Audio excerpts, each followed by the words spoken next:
আসসালামু আলাইকুম। জানিয়ে দিব এই মুহূর্তে হাতে পাওয়া সর্বশেষ ভয়ঙ্কর কিছু আন্তর্জাতিক আপডেট বাংলা সংবাদ। শুরুতেই থাকছে সংবাদ শিরোনাম। শুরুতেই জানিয়ে দেব গাজার নতুন যুদ্ধবিরতিতে প্রস্তাবে কি আছে। সর্বশেষ থাকছে করাচিতে ভবন ধস, মৃতের সংখ্যা বেড়ে 19। এতক্ষণ শুনছিলেন সংবাদ শিরোনাম, এবার বিস্তারিত। প্রিয় দর্শক, আপনি যদি এই চ্যানেলে নতুন হয়ে থাকেন, ভিডিওটি দেখতে দেখতে চ্যানেলটি সাবস্ক্রাইব করে আমাদের সাথেই থাকুন। গাজার নতুন যুদ্ধবিরতি প্রস্তাবে কি আছে। গাজায় নতুন একটি যুদ্ধবিরতি চুক্তি আগামী সপ্তাহেই স্বাক্ষরিত হতে পারে বলে আশাবাদ ব্যক্ত করেছে যুক্তরাষ্ট্রের প্রেসিডেন্ট ডোনাল্ড ট্রাম্প। তিনি জানিয়েছেন, সর্বশেষ যে যুদ্ধবিরতির খসড়া প্রস্তাব দেওয়া হয়েছে তাতে ফিলিস্তিনি প্রতিরোধ আন্দোলন হামাস ইতিবাচক সাড়া দিয়েছে। মধ্যপ্রাচ্য ভিত্তিক সংবাদ মাধ্যম আল জাজিরা জানিয়েছে, এই প্রস্তাবের বেশ কিছু গুরুত্বপূর্ণ দিক তাদের হাতে এসেছে। আল জাজিরার প্রতিবেদনে বলা হয়েছে, 60 দিনের জন্য একটি অস্থায়ী যুদ্ধবিরতির নিশ্চয়তা দেবেন প্রেসিডেন্ট ট্রাম্প। এই সময়সীমার মধ্যে একাধিক মানবাধিকার পদক্ষেপ বাস্তবায়নের পরিকল্পনা রয়েছে। প্রস্তাব অনুযায়ী যুদ্ধবিরতি কার্যকর হওয়ার পরপরই হামাস 10 জীবিত ইসরায়েলিকে মুক্তি দেবে। একই সঙ্গে ইসরায়েলি সেনা বা নাগরিক পরিচয়ে আটক 18 জনের মরদেহ ফিরিয়ে দেবে হামাস। গাজার ক্ষতিগ্রস্ত এলাকায় জরুরি সহায়তা পৌঁছানোর পথ উন্মুক্ত থাকবে।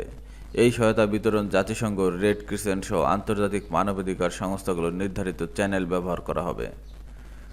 ইসরায়েলি বাহিনী তাদের সব ধরনের আক্রমণাত্মক সামরিক অভিযান বন্ধ রাখবে। প্রতিদিন 10 ঘন্টার জন্য অন্যান্য সামরিক তৎপরতা ও নজরদারি কার্যক্রম স্থগিত থাকবে।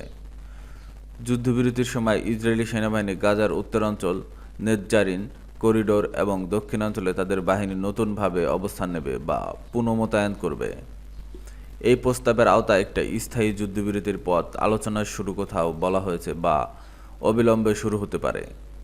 এর আগের দিন অর্থাৎ শুক্রবার এয়ারফোর্স ওয়ান বিমানে এক সাংবাদিক প্রেসিডেন্ট ট্রাম্পকে জানান যে হামাস সর্বশেষ যুদ্ধবিরতির প্রস্তাবে ইতিবাচক সাড়া দিয়েছে। জবাবে ট্রাম্প বলেন, এটি খুবই ভালো খবর। আশা করছি আগামী সপ্তাহেই এটি চুক্তি হবে। করাচিতে ভবন ধস, মৃতের সংখ্যা বেড়ে 19। পাকিস্তানের করাচি লিয়ারি এলাকায় 5 তলা একটি আবাসিক ভবন ধসে পড়ে ঘটনায় নিহতের সংখ্যা বেড়ে 19 দাঁড়িয়েছে। নিহতদের মধ্যে 7 জন নারী, 1 জন শিশু রয়েছে। সংবাদ মাধ্যম জিও নিউজ জানিয়েছে, এখনও ধ্বংসস্তূপের নিচে অনেকে আটকে আছে বলে আশঙ্কা করা হচ্ছে। উদ্ধার অভিযান চলছে। ঘটনাটি ঘটে শুক্রবার 5 জুলাই রাতে। রাতের অন্ধকার হঠাৎ করে ভবনটি সম্পূর্ণভাবে ধসে পড়ে, ফলে আশপাশের কিছু ভবন আংশিকভাবে ক্ষতিগ্রস্ত হয়। দুর্ঘটনার পরপরই উদ্ধার কাজ শুরু করে পুলিশ। রেস্কিউ 1122, রেঞ্জার্স ও অন্যান্য জরুরি সেবাদানকারী সংস্থাগুলো ধ্বংসস্তূপ সরাতেও জীবিতদের উদ্ধারের ব্যবহার করা হচ্ছে ভারী যন্ত্রপাতি। সূত্র বলছে, শুক্রবার রাত পর্যন্ত উদ্ধারকর্মীরা 14টি মরদেহ উদ্ধার করে। শনিবার আরও 5 জনের মরদেহ উদ্ধার করা হয়। প্রত্যেকটি মরদেহ উদ্ধার হওয়ার সঙ্গে সঙ্গে এলাকা জুড়ে বাড়ছে শোক, উদ্বেগ ও অপেক্ষার প্রহর। স্থানীয় বাসিন্দারা এখনও নিখোঁজ স্বজনদের খুঁজে ফিরছেন ধ্বংসস্তূপের আশেপাশে।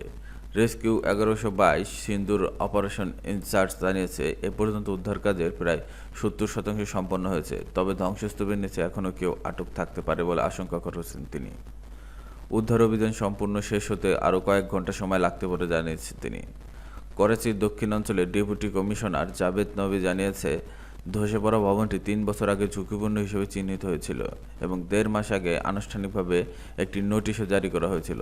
তিনি বলেন, যদিও ভবনটি বিপজ্জনক ঘোষণা করা হয়েছিল, তারপরও যথাযথ ব্যবস্থা নেওয়া হয়নি, যা এই ভয়াবহ ট্র্যাজেডির কারণ হতে পারে। তিনি আরও জানান, লিয়ারি এলাকায় এখনও 22টি ভবন রয়েছে যেগুলো চরম ঝুঁকিপূর্ণ হিসেবে চিহ্নিত।